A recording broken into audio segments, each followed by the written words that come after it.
அனைவருக்கும் வணக்கம். இன்னைக்கு நம்ம இந்தியாவினுடைய கல்வி முறை பார்த்துக்கிட்டோம்னா மெக்காலே கல்வி முறை அப்படின்னு சொல்லிட்டு சொல்லுவோம்.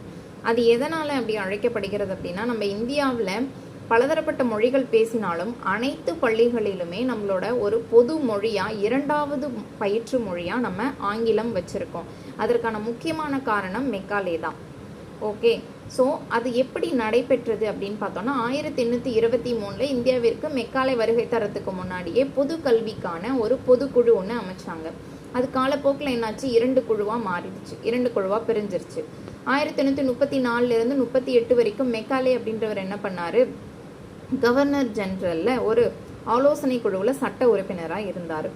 அப்போ அவர் என்ன செஞ்சிருக்காரு அப்படின்னா, அந்த 2 குழுவாக பிரிஞ்சது இல்லையா, அதில் ஒரு குழு பார்த்துக்கிட்டோன்னா கீழே திசை குழு. அவங்க என்ன பண்ணாங்கன்னா, இந்த மக்களுக்கு நம்ம அவங்களுடைய பிராந்திய மொழிகள், அதாவது சொந்த மொழி, அந்த மொழிகளில் அவங்களுக்கு கல்வி பயிற்றுவித்தோன்னா அவங்க ஈஸியாக அவங்களால அப்சர்வ் பண்ணிக்க முடியும் அப்படின்னு அவங்க வாதிட்டாங்க.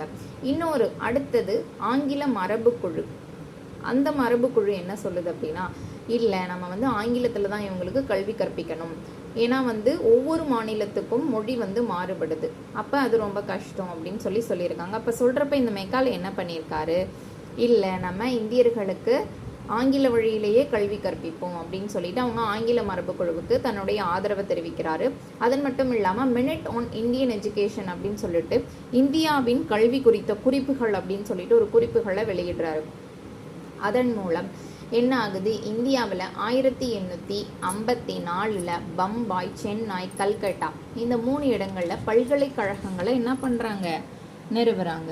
1857 அதாவது நம்மளுடைய சிப்பாய் கழகம் நடைபெறுது இல்லையா, அப்போ தான் என்ன பண்ணுறாங்க, 1856 சிப்பாய் கழகம் நடக்குது. 57 என்ன நடக்குது, விக்டோரியா மகாராணி அறிக்கைக்கு பிறகு பல்கலைக்கழகங்கள் நிறுவுறாங்க. அப்போது நம்மளுடைய மெக்காலே என்ன சொல்கிறார் அப்படின்னா, ஏன் அவர் ஆங்கில கல்வி முறைக்கு ஆதரவு தெரிவித்தார் அப்படின்னா, முக்கியமான விஷயம், அதாவது அவங்க ரத்தத்திலையும் நிறத்திலையும் இந்தியர்களாக இருந்தாலும் விருப்பத்திலையும் தன்னுடைய எண்ணத்திலையும் அறிவிலையும் ஒழுக்க நெறியிலையும் அவங்க என்னவா இருக்கணும், ஒரு ஆங்கிலேயனா இருக்கணும் அப்படின்னு சொல்லிட்டு, அப்படி ஒரு சந்ததியை நாம் உருவாக்கணும் அப்படின்னு சொல்லிட்டு தான் அவர் என்ன பண்ணியிருக்காரு, இந்த ஆங்கில மரபு குழுவை ஆதரிச்சிருக்காரு.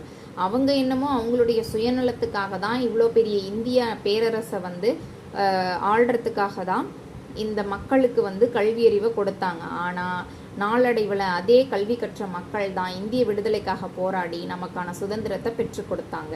இந்த வகையில் நம்ம மெக்காலேக்கு ரொம்ப கடமைப்பட்டிருக்கோம்.